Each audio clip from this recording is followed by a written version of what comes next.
Welcome friends. রাজ্য সরকারি কর্মী এবং শিক্ষকদের বকেয়া ডিএ নিয়ে আজকে আনন্দবাজার পত্রিকায় একটি গুরুত্বপূর্ণ রিপোর্ট উঠে এসেছে। অবশ্যই ভিডিওটি দেখে রাখবেন, শেয়ার করবেন, চ্যানেল নতুন হলে সাবস্ক্রাইব করবেন। আর দেখুন কি বলা হচ্ছে। মর্গ ভাতা মামলায় রাজ্য সরকারকে অবমাননার নোটিশ দিল মামলাকারী কর্মী সংগঠনগুলি। শুক্রবার কনফেডারেশন অফ স্টেট গভর্নমেন্ট এমপ্লয়িজের আইনজীবী ফিরদৌস শামীম এবং সংগ্রামী যৌথ মঞ্চের আইনজীবী সুদীপ্ত দাশগুপ্ত রাজ্যের মুখ্য সচিব এবং অর্থ সচিবকে নোটিশ পাঠিয়েছেন বলে খবর। সুদীপ্ত বলেন, সুপ্রিম কোর্ট বকেয়া ডিএর 25% দিতে বলেছিল, 3 দিনের মধ্যে সেই নির্দেশ পালন করতে বলা হয়েছে।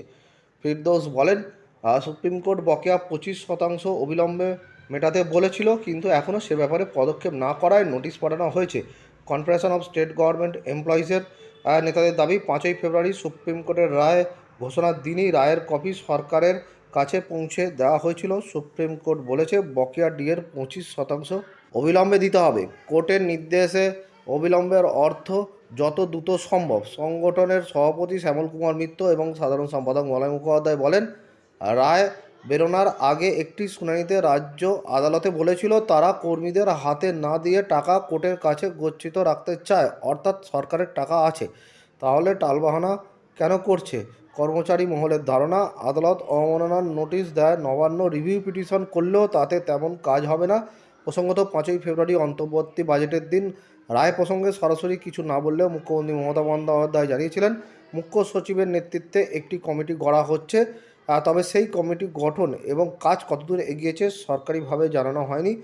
নবান্নের সাংবাদিক বৈঠকে মুখ্যমন্ত্রী বকেয়া ডিএ প্রসঙ্গটি বিচারাধীন বলে কার্যত এড়িয়ে যান।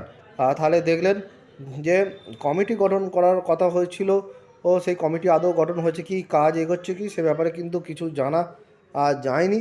এরই মধ্যে কিন্তু রায় কার্যকর না করার জন্য কিন্তু দুটি সংগঠনের পক্ষ থেকে কিন্তু আদালত অবমাননার নোটিশ পাঠিয়ে দেওয়া হয়েছে রাজ্য সরকারের কাছে।